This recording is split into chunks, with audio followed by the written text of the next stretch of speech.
Broadcasting from the Business RadioX studio in Alpharetta, it's time for ProfitSense with Bill McDermott.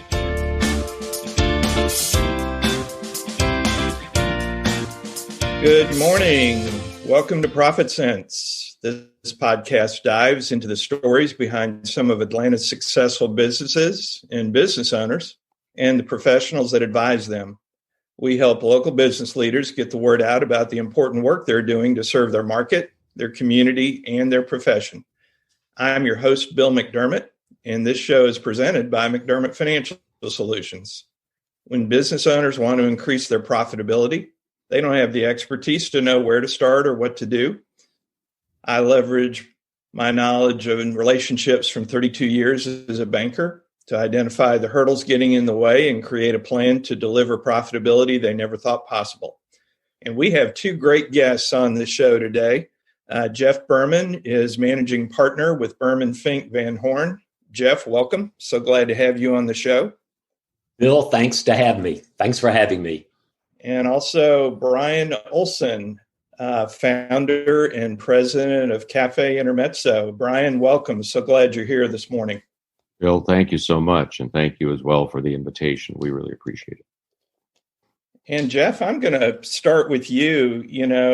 Studies are showing over the next 20 years that either somewhere in the neighborhood of 12 million privately owned businesses will sell or transfer with an estimated worth of about $10 trillion in assets. That is a bunch of businesses. Yes. What I really want to talk about is, of course, we're in the middle of a pandemic. A lot of people have taken PPP loans. And so what steps does someone who is selling their business have to take regarding a PPP loan to comply with the SBA? Bill, things changed a lot on October 2nd of this year. The SBA issued a notice. And if you are selling your business post October 2nd of this year, there are steps you have to take related to your PPP loan. If you've not paid off the loan or satisfied the loan, your company is required to submit your forgiveness application to your lender. And more importantly and more difficultly, you are required as the selling company to deposit the outstanding amount of the PPP loan into an escrow account with the lender. So effectively, the SBA wants to be sure that if you do have to repay the loan, that the money is there. And for large companies where there are multi-million dollars changing hands, depositing $500,000 or $1 million into an escrow account, while not something they are looking forward to doing, they can afford to do it. We have been involved in numerous deals since October 2nd, with closings taking place post October 2nd, one of which was a very small deal, under $1 million. And they are today still struggling, trying to come up with the ability to deposit $500,000, the amount of their PPP loan, with their PPP lender. So unless you take those steps that in dealing with the SBA, you are in violation of that notice. So far, nobody knows what the outcome will be if you do not follow those steps. But we are clearly advising people to take those steps because you do not want to risk the SBA saying you violated the terms and therefore you've got to repay the loan when you may not have had to had you jumped through the proper hoops. So if you're selling, and whether that's stock or assets, be sure you're aware of that procedural notice and you deal with it appropriately. Well, that's incredibly valuable information. I was not aware of that, so I hope our listening audience will take note. talking about PPP loans, and of course, PPP loans came as a result of the pandemic. I do want to talk with you about maybe portions of the M&A process that have changed the most during the pandemic. So if you had to talk a little bit about what portions of the M&A process have changed the most during the pandemic, what would those be? I guess first off, and potentially the most obvious, would be the due diligence process. We're all used to sitting around tables, visiting locations, and while that is still being done in some form, due diligence is taking place much more obviously virtually. And so that from a buyer's standpoint, I think buyers are seeing increased risk, that their due diligence isn't as thorough as it might have been. The repercussion for that we've seen is buyers are being much more aggressive in terms of representations and warranties that they want in a purchase agreement. So if they can't, for instance, easily verify in an asset sale the amount of inventory at a location, they may be viewing it virtually, and then they are relying upon the buyer to represent how much inventory is there. If the buyer is requiring the seller to represent the amount of inventory, and if that amount turns out to be incorrect, then the buyer is going to have a claim against the seller. So there's much more emphasis by a buyer on getting reps and warranties that are more stringent, I think, than they were pre-COVID. Also, we are seeing more detailed letters of intent. Historically, there are some people that wanted very detailed letters of intent, but more often than not, a letter of intent was very high level. Purchase price, whether it was stock or asset, employment, just agreement that there would be some employment agreements, that there would be due diligence and a closing. And that was pretty high level. That was it. I think now LOIs are getting much more into the granular range, actually laying out what the restrictive covenants are going to be like, just getting much more granular. It seems really buyers and sellers want to be more comfortable that the deal's really going to happen. And that takes place in a letter of intent now, where it did not so much pre the pandemic. And as we all know, letters of intent traditionally are not binding on anybody. Sure.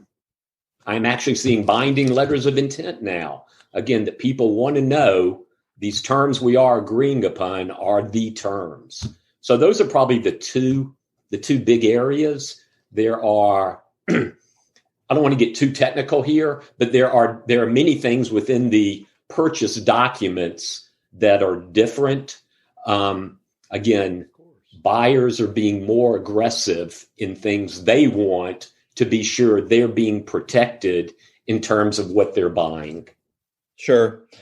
So what I'm hearing is it's primarily representations and warranties, and then versus non-binding letters of intent, have been some binding letters of intent and things, of course, that may be a little more buyer friendly. Having come from a banking background, Jeff, this sounds similar to in a recession, or, credit generally tightens.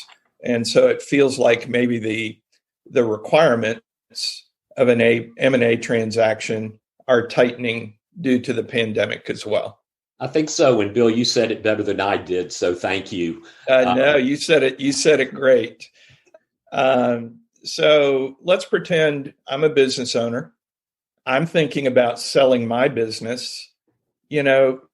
Simply put, I can sell it to an insider. I consider an insider a family member, potentially. or sell it to a third party. I call that an outsider. So in your opinion, is it better to transfer your ownership of your company to family or sell it to a third party? What's been your experience on that? We represent a lot of family-owned businesses, and obviously a family-owned business is very unique, particularly compared to a business that's not. Most family-owned businesses and the patriarch of that business wants to sell it to their family. I think that's their initial, I want to keep it in the family. Then when you sit down with that person and really start walking through, is the sale or transfer to a family member really in everybody's best interest? One thing you have to look at is there a family member who is prepared to take over the business? Yep. Not every family has that. You want to be as sure as you can that whoever it is that you're going to pass it to really can run it. The follow-up to that is, can that family member afford to buy the business? Can they go to a bank, as you know, Bill, and borrow the money to fund the business or to fund the purchase of the business? Or is the owner going to sell or finance? In that event, the owner is taking the risk that the family member can't run it.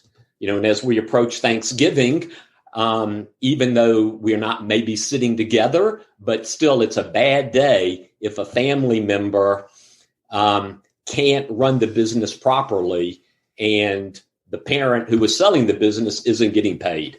That's many times the retirement plan. So what we find is one other piece, many times you have one family member involved in the company and others are not. So from an estate planning standpoint, even balancing, one person's going to get the income producing property from the estate maybe, and other family members are not. So balancing that is really difficult, that we've seen. Take some hard discussions within the family. In our experience, we find that many people, when they go through that process, they determine that, a sale to an outside third party may be the way to go. You can get employment agreements for the family members that are involved. The seller typically gets cashed out. So you eliminate a lot of the risk and potential frustrations. There's not a bright line that, yes, you keep it in the family, no, you don't, but you got to talk about it within the family to be sure that at the end of the day, it really is the right decision that hopefully produces the best result for the family. Yeah, and it's a process, and that process usually evolves over time. And Bill, it many times is pretty difficult for a family member to be able to borrow the money to buy out the owner of the company. Yeah, absolutely. So we were talking earlier a little bit about representations and warranties, but I now want to shift to concept restrictive covenant agreements. So how important are restrictive covenant agreements in the sale of a business, Jeff? Extremely. One word, extremely. Excuse me. In my firm, several of the attorneys spend most of their time dealing with restrictive covenants. And in fact, in the October Georgia Bar Journal, which is a magazine published by the State Bar of Georgia, 3 of the attorneys in my firm had articles published dealing with restrictive covenants. In terms of importance in an M&A deal, if you are a buyer and you're buying a company that has many salespeople, if those salespeople do not have covenants that either protect the company from those salespeople going to a competitor or contacting customers or disclosing confidential information, that buyer is going to be less willing to pay a price that the seller wants, because if the buyer buys the business, there are people immediately out there who can compete, who know the customers, who know what the deals were. So from a buyer's standpoint, that's a nervous buyer because, again, there is readily available competition. From a seller's standpoint, the seller recognizes, hopefully, that's the case also, so that the price that they can receive for the business is going to be less, if at all. So we always recommend to business owners that, number one, whether they're looking to sell their business or not, restrictive covenants. And when I say restrictive covenants, I mean a non-compete agreement or an agreement to not solicit or hire employees or not solicit customers and protecting your confidential information. So we recommend those whether you're looking to sell or not, because you got to protect your business. If you are looking to sell your business, ideally you get those kind of covenants in place well before the sale. I have seen transactions, and one in particular stands out, where we were after a client to get everybody under a restrictive covenant. He had one employee that did not have one, and he knew he didn't need one. And this was a $30 million transaction. So there were decent dollars changing hands. The day before closing, this woman had still not signed a covenant that the buyer was requiring. She walked away with $500,000 to sign a covenant on the date of closing because she knew she had so much leverage and there was so much money at stake that our client had no choice but to pay her way more than they would have ever had to pay her to get a covenant from her a year or two in advance of the closing. So you got to have them, is our opinion. And from a buyer standpoint, they're likely going to require them post-transaction also. But to protect the value of your company, you've got to have those restrictive covenants in place with all of your existing people that have serious knowledge about the company and that could potentially compete with a buyer. So again, when I say you got to have them, I've seen where if you don't, the repercussions can be substantial.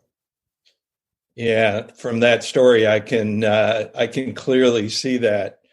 Wow, what a great amount of information in such a short period of time. I'm going to guess that we probably have some potential M&A listeners. Jeff, if one of our listening audience wants to get in touch with you and the firm, what's the best way for them to do that? Probably the best way today is, number one, email. And my email address is the letter J, Berman, B as in boy, ERMAN, at B as in boy, F as in Frank, V as in Victor, law, LAW.com, or calling my cell number, 404-276-7711. I am still working remotely, so my cell number is the best way to get in touch. And Bill, you know, and I mean, we're this way together. We're there to help each other. You know, if someone is thinking about selling and they just want to talk a little bit about it and hear what I've got to say, I'm always happy to talk to people. People have always been very helpful to me, like you have, Bill. And so I am a firm believer in playing it forward. So I encourage people to give me a call, and I'm happy to talk to you. And as always, I say we're not on the clock until we've got a signed engagement letter. So I'm happy to talk. Bill, Well, thank you for letting me talk. Thank you for letting me be on today. And thank you for your generous offer. I really appreciate that. I'm now going to switch over to Brian Olson. As I mentioned earlier, Brian is founder and president of Café Intermezzo. And if you ever had an espresso or a dessert at one of his locations, I just kind of want to get that in your mind as Brian and I talk. So, Brian, welcome. And really, I want to ask you kind of the whole inspiration of Café Intermezzo is about a European coffee house. So what is a European coffee house and what differentiates it from the coffee shops so prevalent now, like a Starbucks? Well, thank you, Bill, and thank you for the invitation to be here. I really appreciate it. If I could, to define European coffee house, I would like to go back for a moment to when I first discovered what that is myself. And I had a passion to visit Germany for a long time. My mom's heritage is German. She's American born, but they spoke German on the farm in Minnesota. And we're a very German family named Tallmann. So I got, when I was 23, the opportunity to zoom over to Europe for the first time. And my first stop was Berlin. And my cousin's sister-in-law lived there, and she was very gracious to take me around and introduced me to a concept called a Konditorei, Konditorei, German term. And I walked in and was awed by the beauty of this place, the peacefulness, the elegance of it. And yet it was elegance, not like a fine dining restaurant is elegant. It was elegant in a manner of being able to walk in and sit down and have a cup of coffee and classical music playing. This is 1971 I'm talking, so there was no one on their laptop. People writing in journals, newspapers hanging all over the place. And the European coffee house concept, I found there were many Konditorei in Berlin and in Germany. As I traveled into Austria, I found where they basically were invented in Vienna and brought by the Turks when they were marching through Europe over 250 years ago, who brought with them, that soldiers brought coffee and set a guy up named Kolschitsky, Polish Serb, and in Vienna to make coffee for the soldiers.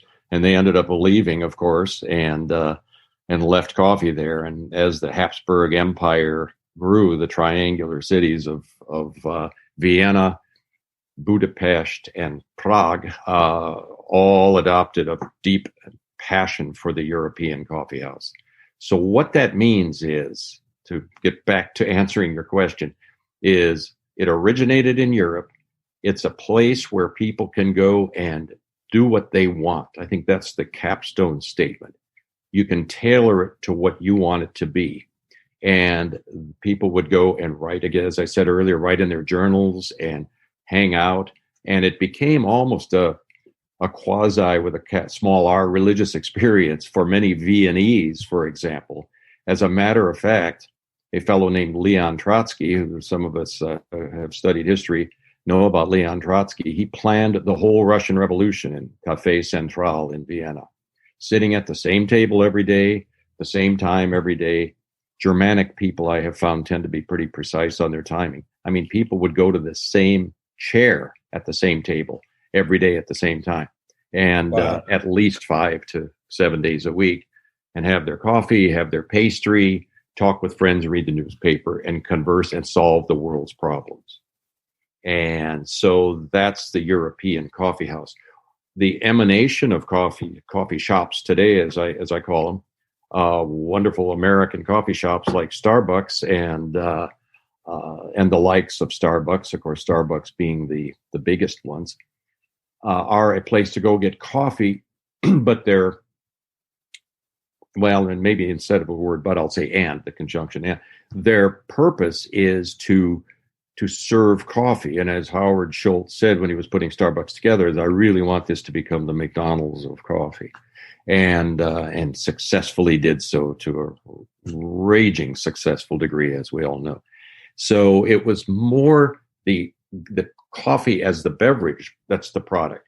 With Café Intermezzo as a European coffee house, and my immediate passion for that in 1971 as it grew, I didn't open Café Intermezzo in Dunwoody until 1979, having moved to a few cities around the country and settled in Atlanta. And at the time, I also happened to be importing and selling espresso machines to restaurants, which sort of obviously tied together into this long-held dream of opening a European coffee house.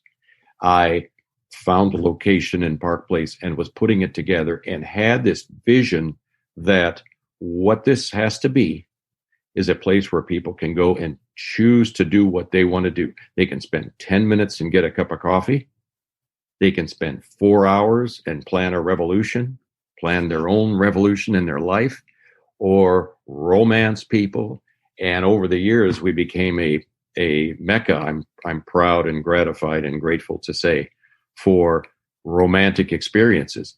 People coming in and proposing, men and proposing to women, and men together, women together, and just making Café Intermezzo a romantic opportunity to do what they want to do to move their life forward. And the classical music, it's an appeal to all five senses, the music being very, very important to it. The smells, the views of pastries on display when you walk in. This is something that touched me when I walked into my first konditorei in Berlin, was the elegant pastries lined up on a display cabinet, and it was so beautiful and so intriguing. And I grew up in a family of my mom's family were all women and farmers in Minnesota, and they all baked beautifully. So I grew up with a passion for pastries and cakes and what have you. So it turned out to be a very wonderful transition to be able to open my own. Then in the meantime, I wanted it to be a prominent spot for coffee. Of course, thus, again, back to the name European Coffee House, coffee being a fundamental to what it's all about. So I was able to, because of my relationship at the time to marketing espresso machines and traveling the Southeast and selling them to people, and then eventually doing so nationwide, selling them to restaurant owners generally, or coffee shop owners, I designed the largest espresso machine in the world, which we happen to have at Café Intermezzo at all four of them. And they're all the same size. And that's disputed by some people at USC who claim they have in the Guinness Book, the largest espresso machine in the world. But I'm disputing that because it's not an espresso machine. It's a coffee brewer. And espresso is an extraction of coffee, not a brew. And it's extracted under pressure, thus giving espresso the rich nature of what it has, and the lack of negative elements, like no tannic acid is in a well-made cup of espresso, and half the caffeine per ounce that regular drip coffee has. Sure. Well, your passion and your enthusiasm is really coming through, Brian. And I did want to take you to, I know you selected Atlanta and Dunwoody for your first location, but where, what made you decide where, and also when did you open the first Café Intermezzo? Well, I picked Dunwoody because almost a sort of a default element to my life at the time. I had moved from Minneapolis. I had moved from Tucson, Arizona, back to my original home of Minneapolis, and then began marketing espresso machines, traveling the upper Midwest, and wanted a better market, a better restaurant market with more restaurants. And the Southeast was available in our company. We were based in Los Angeles. So I picked the Southeast and picked Atlanta because I loved the city. I traveled here for the first time and immediately fell in love with the beauty of Atlanta. And this is 1977.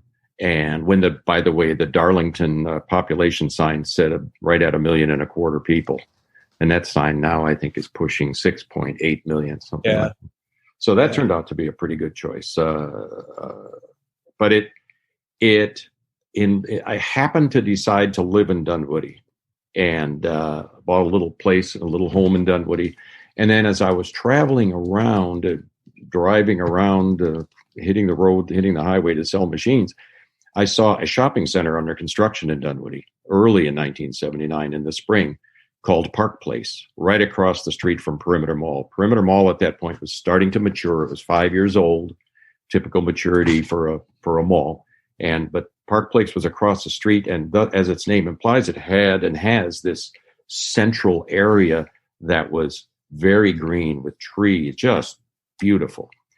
Park Place, and I toured through it. It had very high ceilings. It had the configuration that I saw my Café Intermezzo needed to be. And by the way, at this point, I had been assembling since 1971 a notebook, a 3-ring binder of ideas for what I thought this place would be. And I created the logo, the name Café Intermezzo, based upon café meaning coffee, intermezzo meaning the Italian term born out of the opera for intermission. And I thought, I want this place to be an intermission in someone's day, thus the name. And so I had all this put together. I saw the spot, negotiated with a company, 2 gentlemen called Taylor and Mathis, who were developing Park Place, and signed a lease for a little 1,015 square foot space there in April of 1979. And by the grace of God and a lot of good luck and a lot of great people, was able to get open, scrape together some money, and get the operation open December 3rd, 1979. So this December 3rd, the first cafe will be 41 years old. Wow, what a great story. Now, I have been to your location there in Dunwoody. I've also been to your location in Avalon Shopping Center. What do you think your guests see as the attraction to Café Intermezzo?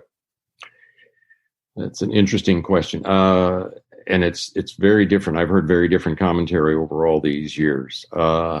It's a place where, again, getting back to this point, the guest can do what they want to do. They can come in and make it the experience they want. It's very tailorable. Unlike a fine dining restaurant, of which Atlanta is proud and fortunate to have many.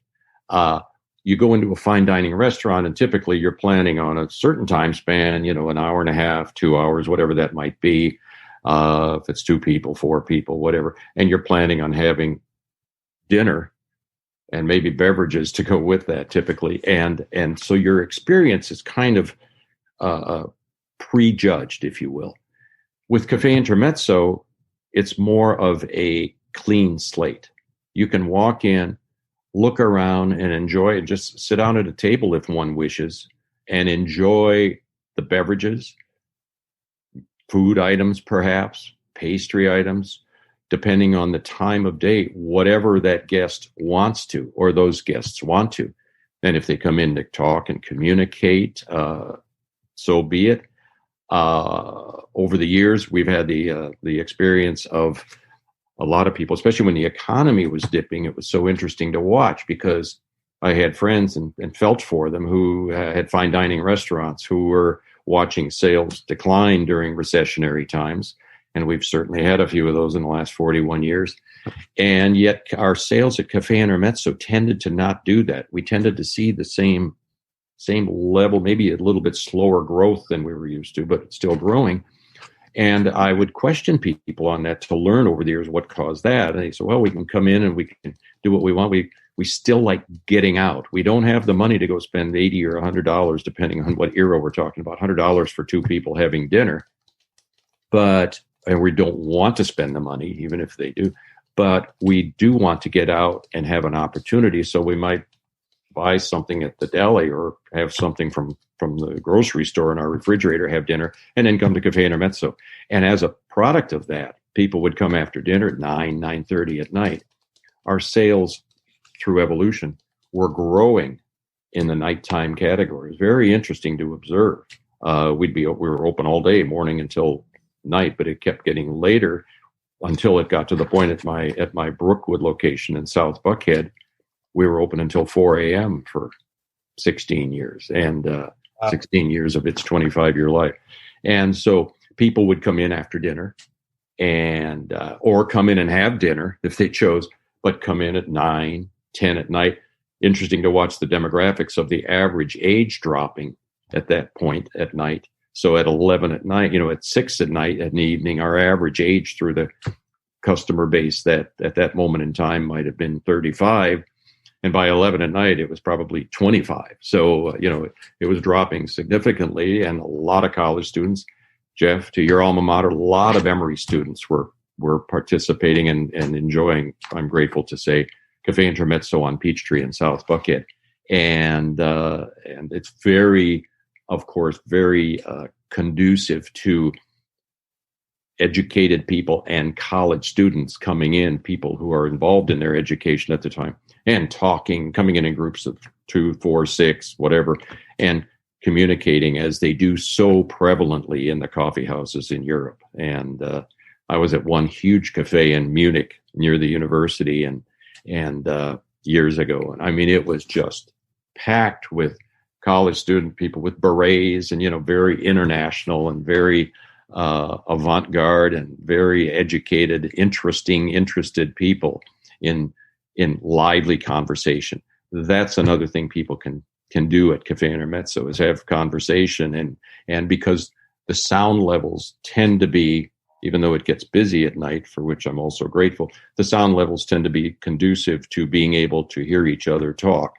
And so there was for years in Park Place in Dunwoody, a nightclub that was very successful for 10 years called Elan, and people would leave the nightclub at midnight and then come to Café Intermezzo. They may have met at the nightclub, but they want to talk. And this is one of the realities that I learned born out of that and born out of our existence all these years, is that our clientele are about 70% female.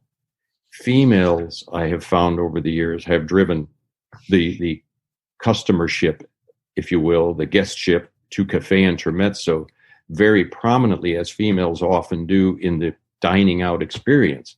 If they'll suggest, especially when we're like high school guys, we don't know what to do. We see a movie and then, okay, where should we go now? We let the girl decide in many cases, or the friend we're with or whatever. And people would say, oh, let's go to, females would say, for which, again, I'm grateful, let's go to Café Intermezzo, because we can actually talk. We can actually hear each other. And it's not, it's not an entertainment venue with live music in the back. I mean, loud music in the background or live music. So that makes it very conducive.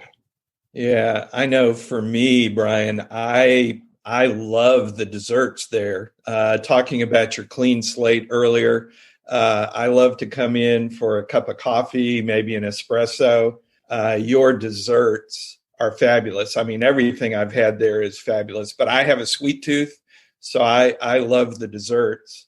What are some of the favorites that maybe guests order? Well, I will say with extreme pride that my wife, Paige, runs the bakery, manages the bakery along with our bakery general manager, Omar Sharifi. And Paige and Omar take a lot of pride in what we produce in our bakery here. We are we have a building here in Norcross, which I named when I bought the building. I named it Vienna. So we have a welcome to Vienna sign out front.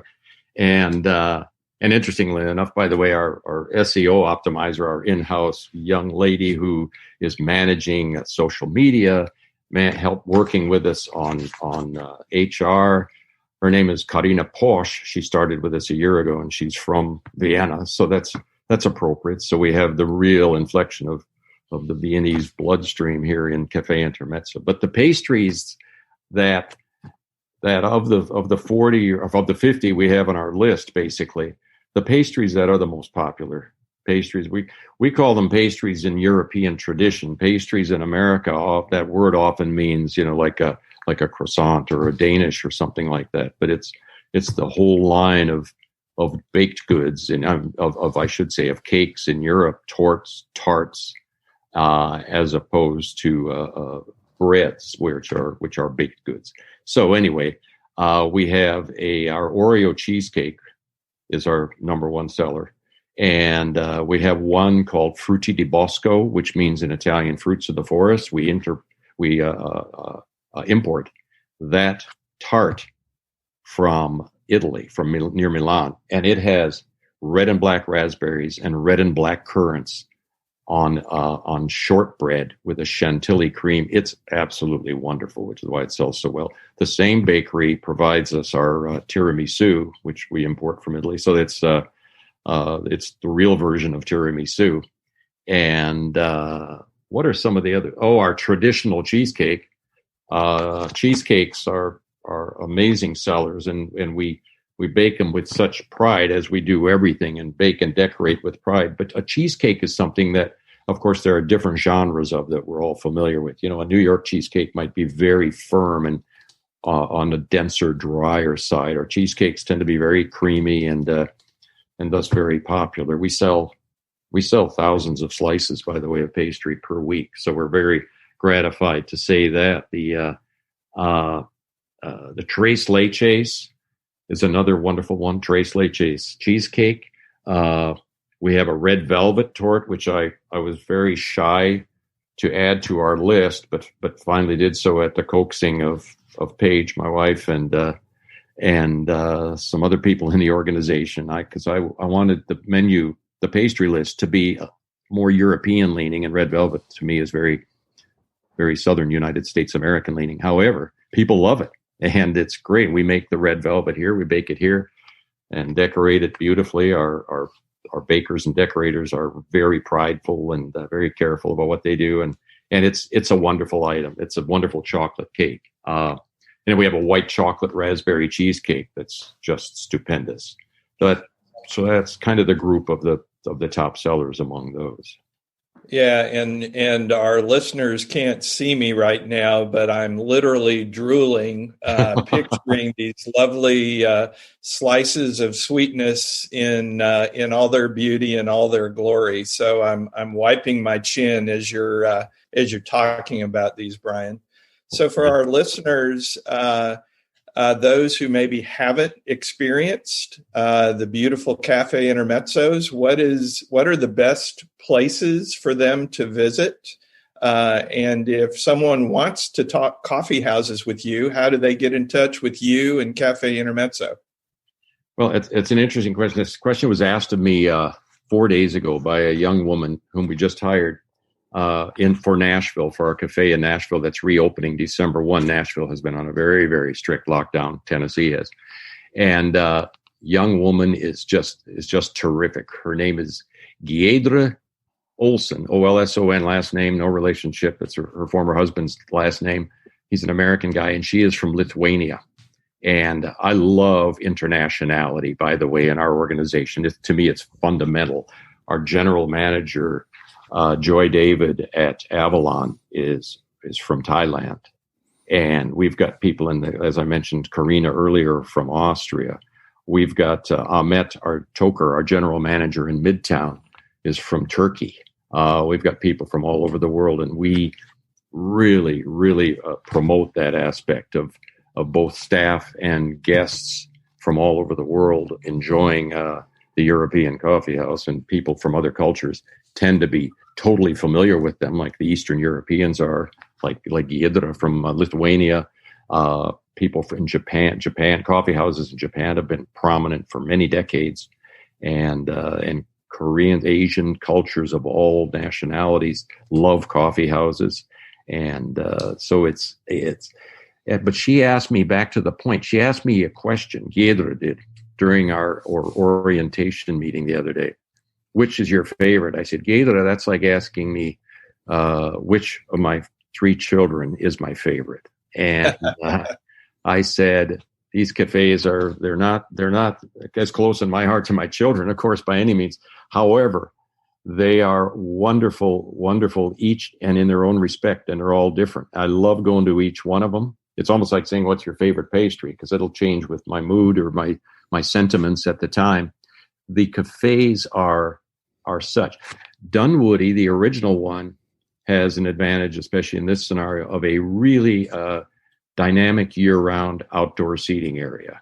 And it's covered with a roof, but we have doors that I had made in Germany a number of years ago, so we can open that terrace, as we call it, the terrace patio, open it almost fully, but you're still protected. We have heaters out there. We have terraces at all of the Café Intermezzos because a terrace is fundamental to me to a European coffee house. It's essential. And Avalon is very interesting. It's such a beautifully conceived community that Mark Toro and North American Properties developed in Alpharetta. Avalon is very outdoors, as mixed-use communities are nowadays, modeled, fashioned very strongly after the Grove in Los Angeles that's been highly successful for a number of years. But it means walking around outside. There's a fire pit in front of the cafe terrace, one of the terraces we have there. So it's conducive to outdoors, but it also has a very warm, as all the cafes do, I like to think, have very warm, inviting environments inside as well. Midtown is at the corner of 11th and Peachtree, and I'm so grateful to the Seelig companies, for the original developers of that building that we are in, for bringing us there, because the location has been just astoundingly well accepted in that Midtown neighborhood. We're diagonal from the Federal Reserve, which is good. It's nice to kind of see all of our cash sort of sitting over there, our American cash. But it's a very walkable area. There's the Lowe's Hotel is in the same building we are, so we do a lot of we are able to entertain and serve a lot of the guests of the Lowe's Hotel, for which we're very grateful. And there are condominium upstairs, offices, but it's being Midtown Atlanta. It's a very walked area, and we have huge doors there that electrically open vertically to be able to seat on the terrace year round, and depending upon weather conditions, and that's very conducive to enjoying sitting at our French and German tables and chairs on Peachtree Street, watching people walk by, just as you see in every European city, especially in Paris and Vienna. Well, I want to encourage all of our listening audience who haven't had the pleasure of a Café Intermezzo experience at any of those locations. Brian, it's been an absolute delight to have you on the show. Jeff, it's been a delight to have you on the show as well. So thank you to both of you for joining us today and sharing your insights and your experiences with our listening audience. Thank you. We close, Bill, thank you also. You're welcome. As we close, if you want to keep up with the latest in pro-business news, follow us on social media for the latest stories. If you want to listen to future ProfitSense podcasts, you can find us on ProfitSenseRadio.com. This is ProfitSense with Bill McDermott signing off. Make it a great day.